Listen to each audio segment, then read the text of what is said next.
നാസ്തി വിക്രിയ കൂടസ്ഥി വിക്രിയ നാസ്തി. ഇത് കേട്ടുകഴിഞ്ഞാൽ ഒരാൾ ചോദിക്കുന്നതാണ്, കൂടസ്ഥൻ ആണ് നിന്റെ സ്വരൂപം എന്ന് വെച്ചാൽ വികാരമില്ലാത്തത് നിർവികാരമാണ്, അവിടെ വികാരങ്ങളില്ല.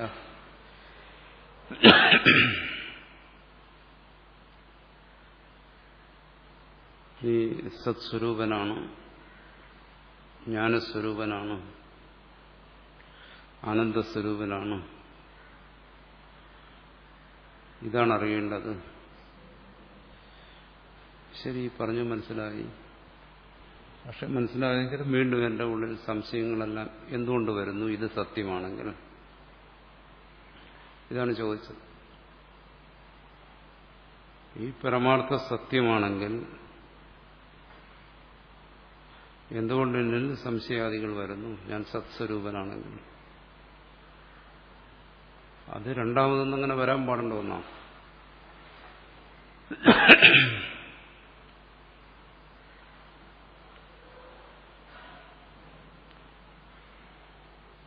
അപ്പോൾ ഇത് തർക്കമാണ്,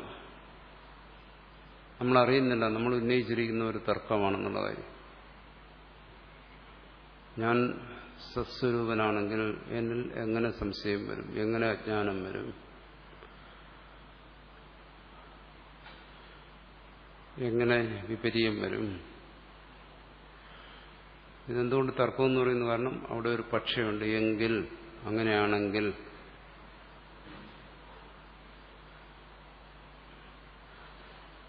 തർക്കം എന്ന് പറയുന്നത് എപ്പോഴും എന്താണ്? സ്വബുദ്ധി പ്രഭവം, ശ്രോതാവിന്റെ ബുദ്ധിയിൽ നിന്നുണ്ടാകുന്ന ഒന്നാണ് തർക്കം. തർക്കത്തിന്റെ ലക്ഷണമാണത്. അങ്ങനെയാണെങ്കിൽ ഇത് സ്വന്തം ബുദ്ധിയിൽ നിന്ന് കൽപ്പിക്കുന്ന ഒരു കാര്യമാണ്. എന്ന് പറഞ്ഞാൽ ഇത് നിങ്ങളുടെ ഉപദേശിച്ച കാര്യമല്ല. ഇത് ഉപദേശിക്കുന്ന സമയത്ത് ശ്രുതി നമ്മളെ ഉപദേശിക്കുമ്പോൾ, അല്ലെങ്കിൽ ആചാര്യൻ ഗുരു ഉപദേശിക്കുമ്പോൾ ഈ തർക്കമല്ല അവിടെ ഉപദേശിച്ചത്. അവിടെ തത്വത്തെ നേരിട്ടാണ് പറഞ്ഞത്. എന്താണ്? നീ ആ സത്താണ്,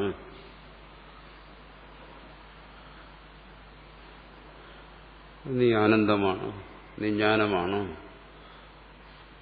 അതേ നീ സത്താണെങ്കിൽ, ജ്ഞാനമാണെങ്കിൽ, ആനന്ദമാണെങ്കിൽ, അങ്ങനെ തർക്കമാണ് ഉപദേശിച്ചല്ല. തത്വത്തെ പ്രകാശിപ്പിക്കുക ചെയ്യുന്നു ശ്രുതി. തത്വത്തെ പ്രകാശിപ്പിക്കുക എന്ന് പറഞ്ഞാൽ സ്വയം പ്രകാശിച്ചുകൊണ്ടിരിക്കുന്ന ആ തത്വത്തിന്റെ മറ മാറ്റും. ഇരുളിനെ മാറ്റുന്ന വെളിച്ചം പോലെ. അവിടെ തർക്കമല്ല ഉപയോഗിക്കുന്നു, ഉപദേശം. നേരിട്ട് ആ തത്വത്തെ വെളിപ്പെടുത്താൻ ശ്രമിക്കുകയായിരുന്നു. പക്ഷെ ആ തത്വത്തെ കേൾക്കുമ്പോൾ നമ്മൾ എന്ത് ചെയ്യുന്നു?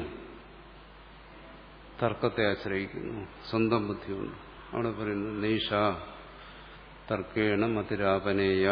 ഈ ബുദ്ധി തർക്കം കൊണ്ട് കിട്ടത്തില്ല. എന്തുകൊണ്ട് ആ പറയുന്ന ഉപദേശത്തെ അതുകൂടി സ്വീകരിച്ചുകൂടാ? എന്തിനു പിന്നെ തർക്കത്തിന്റെ പിറകെ പോകണം?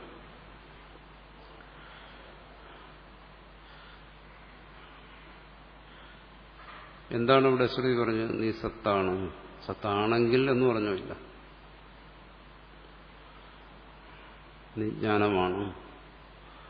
ആ ഉപദേശത്തെ ശ്രോതാവ് എങ്ങനെ ഉപദേശിച്ചോ അതുപോലെ ഗ്രഹിക്കുകയാണെങ്കിൽ പിന്നെ അവിടെ രണ്ടാമതൊരു ചോദ്യമില്ല. അവിടെ എങ്ങനെ സംശയം വരും? അത് തർക്കത്തിലേ ഉള്ളൂ, തത്വത്തിലില്ല. തർക്കവും തത്വവും രണ്ടാണ്. തർക്കത്തിൽ ആണെങ്കിൽ നിങ്ങൾ തർക്കത്തിലാണ് ഇത് കേട്ടിട്ടും ഈ തത്വത്തെ ശ്രവിച്ചിട്ടും ആ തത്വത്തെ ഉൾക്കൊള്ളാതെ തർക്കത്തിലാണ് നിൽക്കുകയാണെങ്കിൽ ഇത് ചോദിച്ചുകൊണ്ടേയിരിക്കും. എങ്ങനെ സംശയം വന്നു? എങ്ങനെ അജ്ഞാനം വന്നു? എങ്ങനെ വിപര്യം വന്നു? എങ്ങനെ പ്രപഞ്ചം വന്നു? നിർഗുണം എങ്ങനെ സഗുണമായി? അതാണ്. ഇത് നിർഗുണമാണെങ്കിൽ എങ്ങനെ സഗുണം വന്നു? നിഷ്ക്രിയമാണെങ്കിൽ എങ്ങനെ ക്രിയ വന്നു? ഇങ്ങനെയല്ലല്ലോ പറഞ്ഞത്.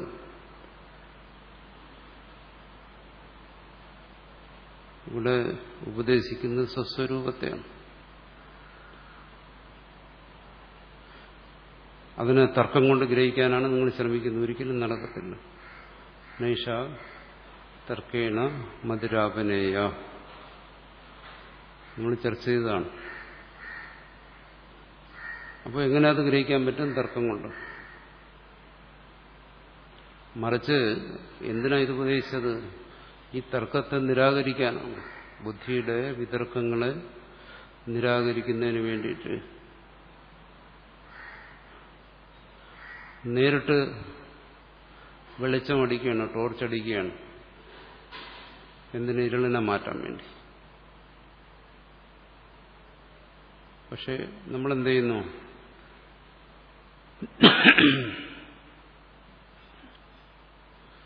ആ ടോർച്ചിന് നേരെ മുഖം തിരിഞ്ഞു ചെയ്യുന്നിട്ട് ഇരുളിനെ നമ്മുടെ പാത്രം കൊണ്ട് കോരി മാറ്റാൻ ശ്രമിക്കുക. നടക്കുന്ന കാര്യമാണ്.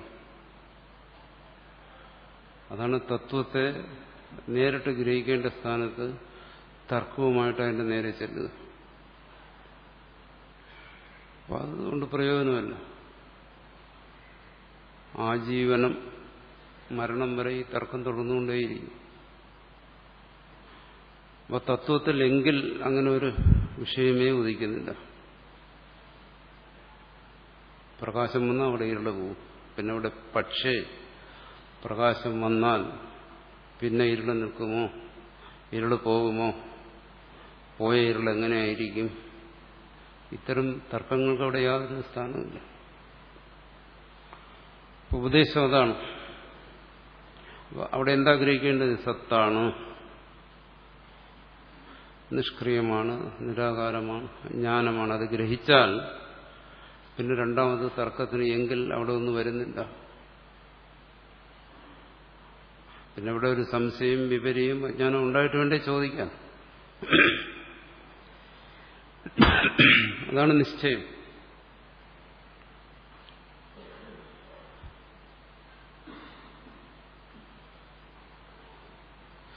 ഇത് പറഞ്ഞാൽ തർക്കം അവനുണ്ടായാലേ പറ്റും. അവന്റെ ബുദ്ധി ആ രീതിയിൽ അവനെ ശീലിപ്പിച്ചെടുത്തു കഴിഞ്ഞു. അത് ഈ പറയുന്ന ഉപദേശം പറയുന്നത് ശരിയാണ്. പക്ഷെ അതിനങ്ങോട്ടൊക്കെ സ്വീകരിക്കാൻ പറ്റുന്നില്ല. ഒരാൾ പറയും, ചിലർ പറയുന്ന അങ്ങനെ ഇതങ്ങോട്ട് ഉൾക്കൊള്ളാൻ പറ്റുന്നില്ല.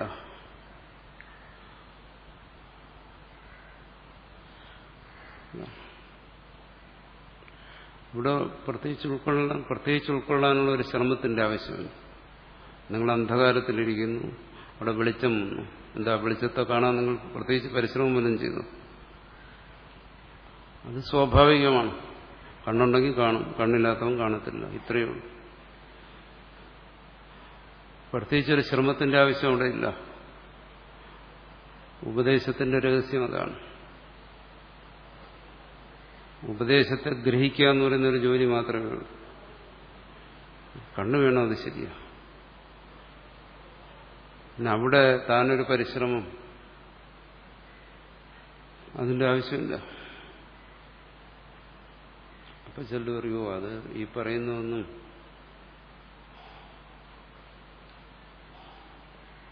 ഞങ്ങൾ ഉദ്ദേശിച്ചല്ല പറയുന്നു. ബഹൂനാം ജന്മനാം അന്തേ ജ്ഞാനവാൻ മാം പ്രപദ്ധ്യതി എന്നൊക്കെ പറയുന്ന ആരോ ഒരാളെ കുറിച്ച് പറയുന്നു. വളരെ വളരെ വളരെ ജന്മങ്ങൾക്ക് ശേഷം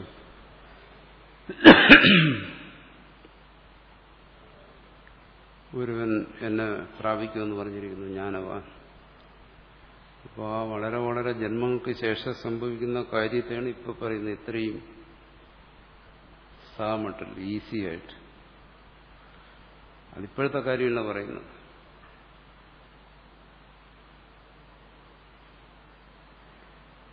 ഈ മൂഢൻ വിചാരിച്ചിരിക്കുന്നത് ഈ ബഹൂനാം ജന്മം അത് ഇതുവരെ കഴിഞ്ഞിട്ടില്ലെന്നാണ്. താൻ ആദ്യം ജനിച്ചെന്നാണ്. നല്ലപ്പോൾ ഇങ്ങോട്ട് വന്നതാണ്. അതെല്ലാം കഴിഞ്ഞുപോയി. ഇനിയൊരു 900 ജന്മം പ്രതീക്ഷിച്ചിരിക്കേണ്ട കാര്യമില്ല. അത് അബദ്ധമാണ്. ബഹുനാം ജന്മം എന്ന് പറഞ്ഞത് ഒരു പരമാർത്ഥമാണ് പറഞ്ഞത്, കഴിഞ്ഞ കാര്യമാണ് പറഞ്ഞത്. കാരണം സൃഷ്ടി അനാദിയാണ് എന്നാ പറയുന്നു. ഇന്നലെ തുടങ്ങി മെനയാന്ന് തുടങ്ങി എന്ന് പറയാൻ വയ്യ. അപ്പനപ്പന്മാരുടെ കാലത്തൊന്നുമല്ല. അങ്ങനെ കാലത്തിന്റെ ഒരു കണക്കുകൂട്ടലാണെങ്കിൽ യുഗങ്ങൾ എത്രയോ കഴിഞ്ഞുപോയി. ഇനിയും വേണോ ബഹൂനാം ജന്മന? അത് എത്രയോ കഴിഞ്ഞിട്ടാണ് ഇവിടെ വന്നത്. അങ്ങനെ നോക്കുകയാണെങ്കിൽ, അല്ലെങ്കിൽ ജനിച്ചിട്ടില്ല മരിച്ചിട്ടില്ല എന്ന് പറയാം. രണ്ടിലേതെങ്കിലും ഒന്നിനെ നിൽക്കണം. ഒന്നുകിൽ ഇവിടെ പറഞ്ഞതുപോലെ എന്താണ് നാസതോ ജന്മനാ യോഗം, അല്ലെങ്കിൽ എല്ലാം കഴിഞ്ഞെന്ന് മനസ്സിലാക്കണം. അത് മനസ്സിലാക്കി തരാൻ വേണ്ടിയിട്ടാണ് പറഞ്ഞെന്താണ് ബഹൂനാം ജന്മനാം അന്തേ. അല്ല ഇനിയൊരു 1,000 ജന്മം, ഇത് പിന്നെ ആരെങ്കിലും ഇതിന് മെനക്കെടും? ഇനി അത്രയുണ്ടെന്ന് പറഞ്ഞു കഴിഞ്ഞാൽ ഇന്നീ പരിപാടി മനസ്സിലാക്കിയിട്ട് മതിയാക്കിയിട്ട് ഞാൻ പോകും. തൽക്കാലം വേറെ എന്തെങ്കിലും നല്ല കാര്യം ചെയ്യാം. വിവേകമുള്ളവന് അതിന് തയ്യാറാവത്തില്ല. ആരെങ്കിലും തയ്യാറാവും? അതെല്ലാം അവിടെ പറഞ്ഞിരിക്കുന്നു. അതുകൊണ്ട് ഇനിയും ജന്മങ്ങൾ എന്ന് ബോധിപ്പിക്കാനല്ല പറഞ്ഞത്. അതൊക്കെ കഴിഞ്ഞുപോയി. അതുകൊണ്ടാണ് ഈ തത്വത്തെ മനസ്സിലാക്കാൻ ഒരവസരം വന്നത്. കഴിഞ്ഞില്ലെങ്കിൽ വരത്തില്ല ഇത്. അപ്പം അതിന്റെ അവസാനമാണിത്. അവിടെ ഇത് ഗ്രഹിക്കുന്നതിന് തടസ്സമൊന്നുമില്ല. നമ്മൾ തർക്കങ്ങൾ ഉന്നയിക്കാതിരുന്നാൽ മാത്രം മതി.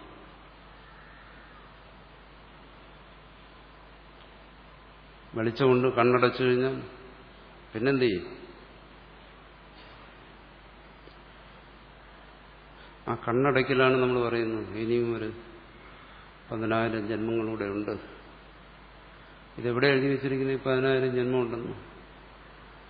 ചത്തു കഴിഞ്ഞാൽ എന്ത് സംഭവിക്കുമെന്ന് ഇതുവരെ ഒരുത്തനും കണ്ടുപിടിച്ചിട്ടില്ല. ആരും തിരിച്ചുവെന്ന് പറഞ്ഞിട്ടില്ല. ഊഹാപോഹങ്ങളുണ്ട്, അങ്ങനെയാണ് ഇങ്ങനെയാണ്. അക്കാര്യത്തിൽ നിശ്ചിതമായി മനുഷ്യന്റെ ബുദ്ധിക്കൊന്നും പറയാൻ കഴിയില്ല. കാരണം കാലത്തെ ഭാവിയെ ദുരൂഹമായിട്ടാണ് സൃഷ്ടികർത്താവ് വച്ചിരിക്കുന്നത്. ഊഹിക്കാൻ കഴിയാത്ത രീതി. ആർക്കും ഊഹിക്കാൻ കഴിയത്തില്ല. പിന്നെ ഊഹിക്കാൻ കഴിയാത്തിടത്താണല്ലോ ഊഹത്തിന്റെ ആവശ്യം വരുന്നത്. അത്രയേ ഉള്ളൂ. അതുകൊണ്ടാണ് അദ്വൈതത്തിന്റെ ഒരു മുഖ്യമായ ഒരു സിദ്ധാന്തം.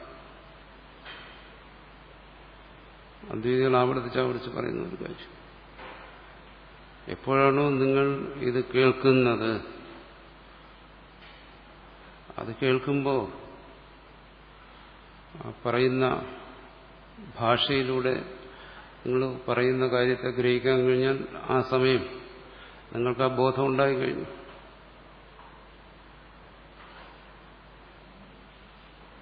തത്വജ്ഞാനം എന്ന് പറയുന്ന ഒരാൾ കാത്തിരുന്ന് നേടിയെടുക്കുന്ന ഒന്നല്ല.